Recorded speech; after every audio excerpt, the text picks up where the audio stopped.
Well, hey everyone, welcome back to another episode of the How to Raise Capital 101 show for real estate investors. And today we're doing something a little bit different because my special guest, Craig Van Dolder, has a very interesting backstory.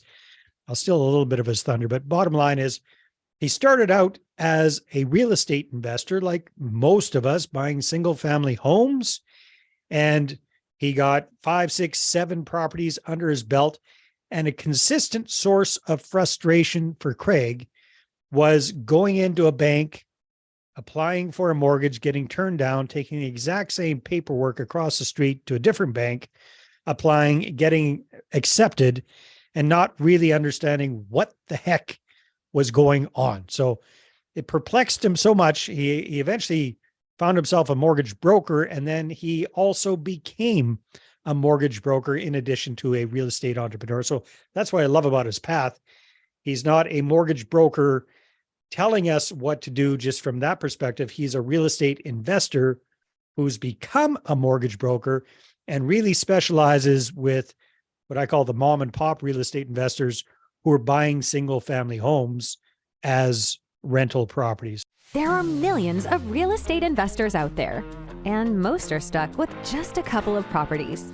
They want financial freedom, but their small portfolio ends up costing them more in time, effort, and money than it's worth. Getting out of the rat race seems harder than ever. This show will help you do more deals, better deals, and bigger deals. Finally, you'll be able to reach your income and lifestyle goals. How? By attracting and leveraging private money partners and their capital. Now get ready to raise more money, because here's your host, Dave Dubeau. So Craig, welcome to the show. Great to have you here. Thanks very much for having me, Dave. It's good to be here. Yeah, man. So, hey, you're in beautiful Kelowna, British Columbia. I'm up here in beautiful Kamloops, British Columbia. And I think you originally got started doing this stuff in Ontario, if I'm not mistaken. Yeah. So maybe just quickly walk us through your real estate journey. And I kind of let the cat out of the bag there, but, kind of tell us your version of your story instead of Dave's version of your story. Yeah, sounds good. So yeah, as you said, started as a real estate investor, and that started all the way back in 2009 was the first property we got. And was that in Ontario? Yeah, that was in Guelph, Ontario, actually. Okay, so perfect.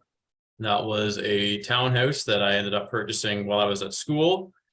And yeah, essentially I lived there all throughout my university time, lived in basically a closet and rented out all the bedrooms to my friends. So that was my first house hack. Yeah. Before even the term was coined. Yeah. Oh, it was, we actually split the master bedroom, and I literally had the head of my bed was in the closet. So it was, anyway, I lived there for free and all my buddies paid my rent, and that was the first property. So owned that for, that was 5 years while I was at school. Met my wife right around that, 4 or 5 years in mark. And that's when we kind of joined forces and started buying more properties. So I had built some equity in that property. By the time that one renewed, I was also working full time. So I was able to qualify for a small refinance and take some equity out when it did renew. And then I had a down payment for the next one. So my wife and I then bought a property together. That was another one in Guelph, Ontario, which is a bungalow with a walkout basement and a suite in there. So we lived in there for, I'll say about 3 years with the tenant in the basement, offsetting our mortgage costs. Nice. And then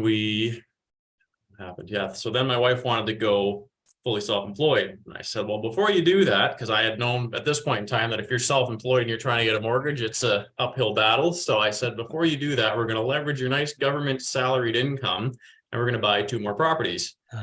So we did. Then we bought another one in London, and then we bought another one in Guelph, which we moved into, rented both units in this duplex with the up and down suite, and moved into a new property in Guelph. So then we were up to 4, and then she quit her job.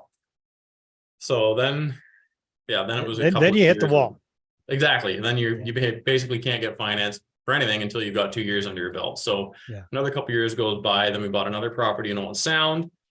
COVID hit. We both went remote with our work. We had visited Kelowna once before and thought, like, that's probably one of the nicest places we've seen in the country. So when we both were able to work remotely, we figured, well, hey, Kelowna's got internet, so we moved here. So we sold our house in Guelph, the one that we were living in, just the one. Bought a new owner-occupied primary residence out here, and yeah, just kind of started. I didn't really come out here with the idea of buying more rental properties, but when I got here and saw the prices versus the rents, I thought, well, these numbers work. So since being out here, we've acquired 3 more rental properties, Nice. Single family actually all of homes, which were, pardon me, single family homes as well. townhouse and a couple of smaller condos actually. Okay. So, and all of those were purchased pre-construction. Timing worked out well because they were kind of early parts of COVID before the pricing went Good. to the moon. So that's kind of a bit of the backstory. And then how the I did it, and a lot of it mortgage was- side of things, how did you decide to jump into that field? To get into mortgages, though, that was, yeah, like you said earlier, it was a real head scratcher for me to try and navigate my own financing, because as I've learned, every single bank looks at a policy or looks at an application differently, especially when they're more complicated with multiple streams of rental income. It's a night and day difference from one bank to another. So it wasn't really until I got linked up with a good mortgage broker in Ontario that I really started to learn that.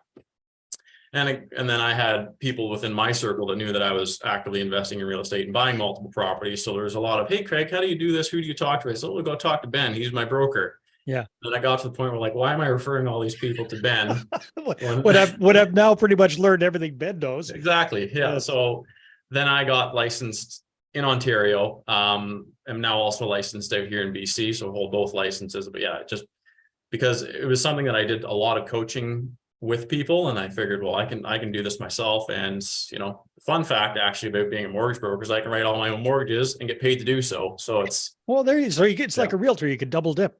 yeah, exactly. So Nice. and then Yeah. between myself and my siblings, I think we've got 19 properties now. So even just I figured, I'm like, well, I don't even have to get any clients. I'm gonna have at least 3 or 4 deals a year just based off of my own family. Yeah. So it's worked out well. So No, that's then good. from there, I've kind of just more specialized on the more complex investor portfolios with multiple rental properties, Yeah. because those are the more challenging ones to do. Where Well, you let's jump into that now, Craig, then. Yeah. So based on your own personal experience and the fact that now you've been a mortgage broker for a while, what are some of the tips that you have for other, what I call mom and pop real estate investors who are in the single family home space, qualifying under their own personal income type challenges that you've had?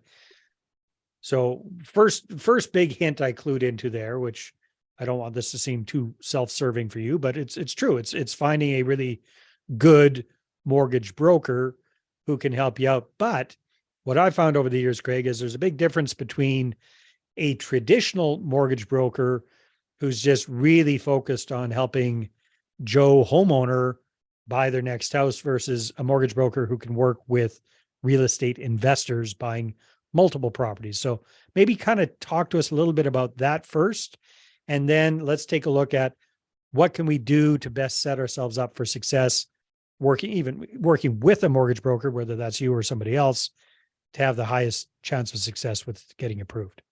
Yeah, absolutely. Working with an investor focused broker is definitely important, because that's a whole different, like you said, different side of things versus working with, Mr. and Mrs. first time home buyer. Those are extremely straightforward files for the most part, and you can do them less than an hour in some cases, or they're very, very straightforward. Once you get into more complex things, that's where you need to know the rules and the policies from one bank to another. So as far as really setting yourself up, it's something that I think the earlier you talk to somebody in the space with investment experience in the financing side, the better, because it's one of those things where something you do now could unknowingly shoot 4 or 5 years down the road when you're looking to buy that 3rd, 4th, 5th property. But like what are some examples of some of the ways you've seen people screw themselves up? a big one is locking into accelerated mortgage payments, because when you're dealing with multiple properties on a rental side of things, cash flow is king, which, you've heard that before as an investor. But when you're qualifying for more mortgages, you need cash flow, you need your rental properties to perform as strong as they can on paper. So I've seen situations where people say, well, you know what, the mortgage balance on this property is strong, or not very large, sorry, the rents are very strong. I can pay this mortgage off in 15 years or in 20 or in 10 years rather than the 25 or even 30 that you can go. And by doing that, they've committed themselves to a larger than necessary payment. So say their payment's $2,000 a month and they're getting $2,500 a month in rent. If they had started that mortgage at a 30-year, they could have maybe had a payment that was only $1,000 a month.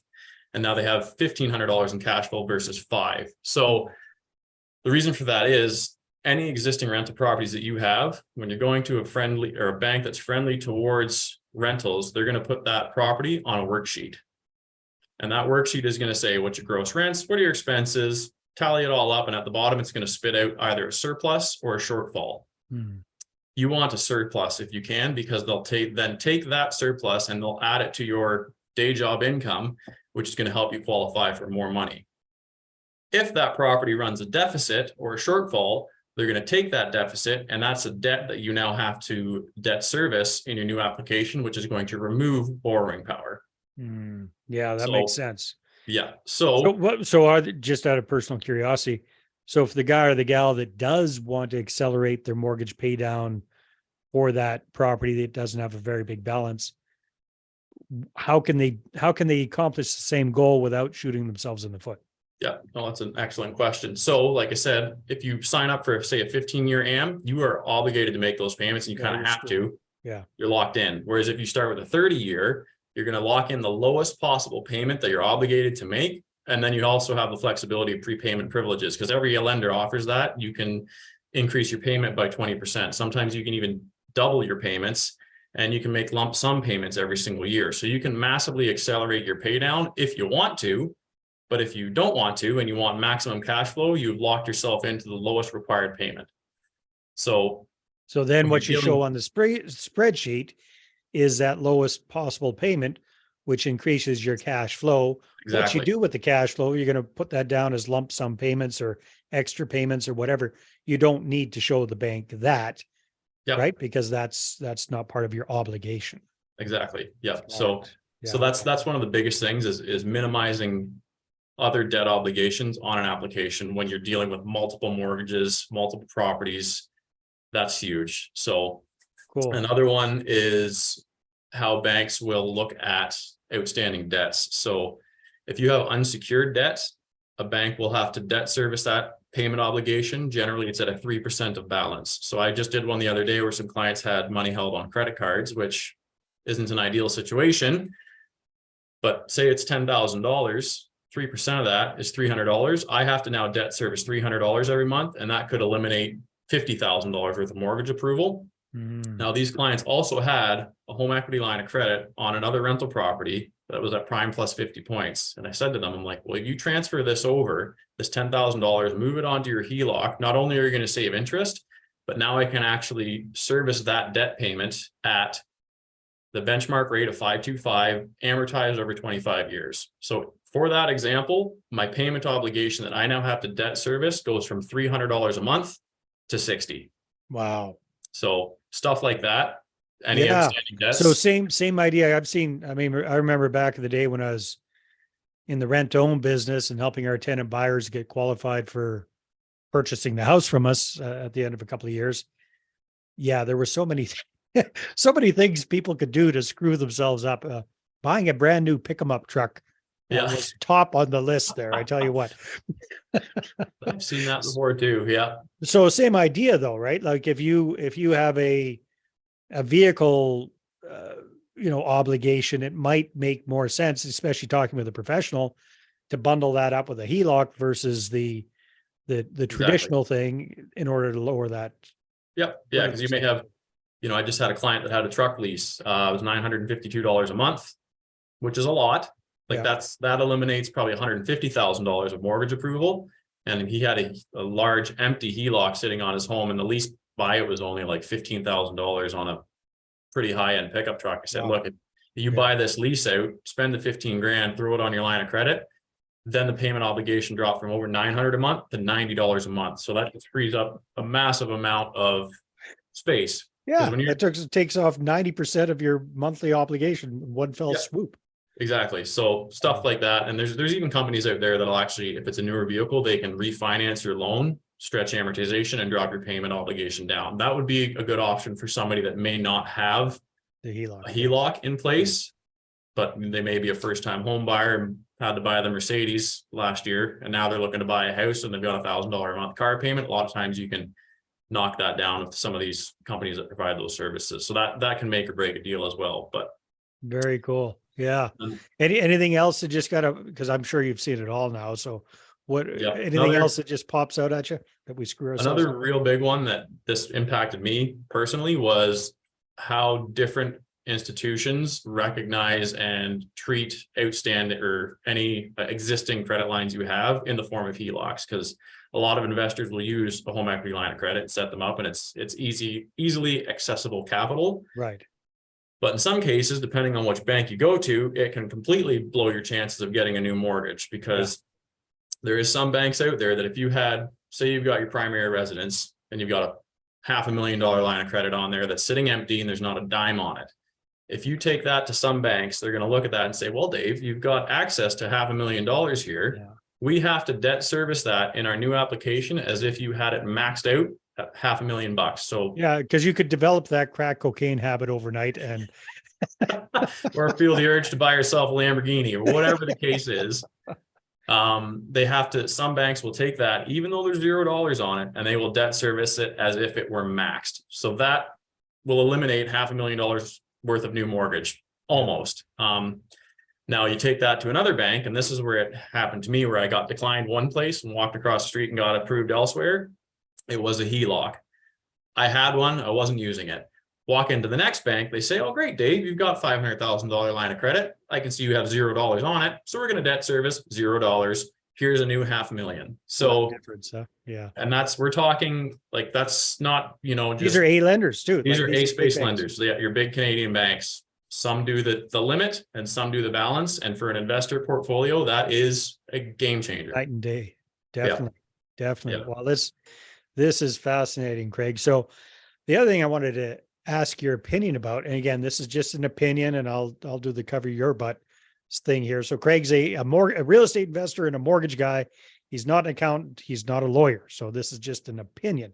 But what is your opinion, Craig, about, mom and pop real estate investors buying these single family homes, especially in Canada, in their names versus in a corporation? What's your take on all of that?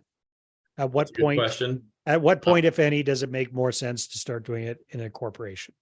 It's a very good question. I do get that a lot, and a lot of people think, oh, I'm buying one rental property, I need to have it in a corporation. But in a lot of cases, it doesn't make sense. In my opinion, like I said, I'm not an accountant. I feel it more comes down to how you are employed.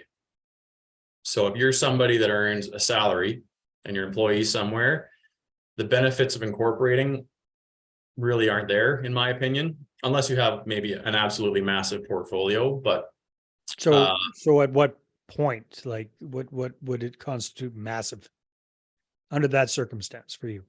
let's just say business or rental income, passive income in a corporation is taxed about as high as it can possibly be, somewhere in around that 50% range, unless you have a business operation that is large enough, involved in real estate and rentals, to employ 5 full-time employees. Then you can get it taxed as business income and not passive income. So your taxation drops from 50 some odd percent to, I think, somewhere in the 12 or 13% range. Yeah. My portfolio is nowhere big enough to employ 5 to people. work 5 people. Yeah. Yeah. Like that's, you're probably talking hundreds of units or hundreds of doors anyways by that point. Okay. But for the mom and pop, it's, like I said. And again, and this is in Canada, because we Exactly, got different situations, because we got a lot of American folks that listen and watch this. So again, up here in Canada,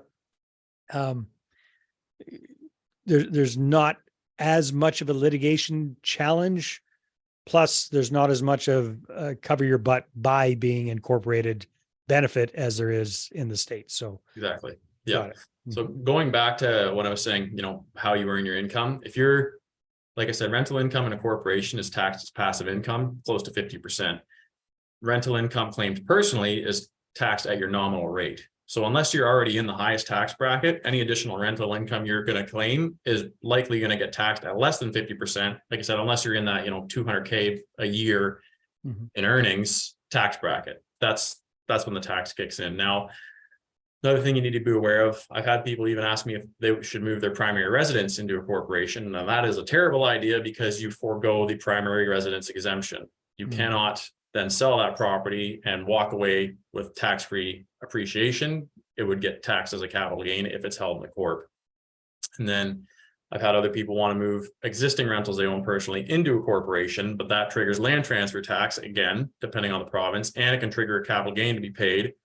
That can somehow be deferred. It's a section rollover that can be done. That would be something you'd have to talk to an accountant about, but you are going to trigger capital gains. So not capital gains, land transfer tax in Ontario and BC, if you did something like that. So, and then back to the income piece, somebody that's a doctor or, real estate agent, somebody that can be incorporated, that's where the benefit comes in, because then you can start to, the income that you're earning can be earned in the corporation and taxed less. So you can grow that pool of funds for your down payment, getting taxed at corporate tax rates rather than personal tax rates. That's the big benefit, is then you can, that down payment account can grow. Sorry, walk us through that again. Just so. Yeah. Okay. So yeah, like say you're a real estate agent or, a mortgage broker can be incorporated. Well, what about a self-employed person? Like you're a mortgage broker, you're self-employed. Yeah. So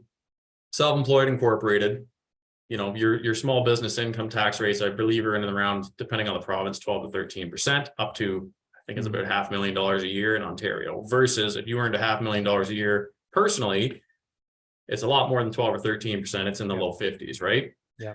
So those retained earnings, because you may only pay yourself as a self-employed individual 50 grand a year, 80 grand a year out of that company, and pay the tax rates on that, which is going to be much lower. So your retained earnings can grow quickly in that corporation due to lower tax rates.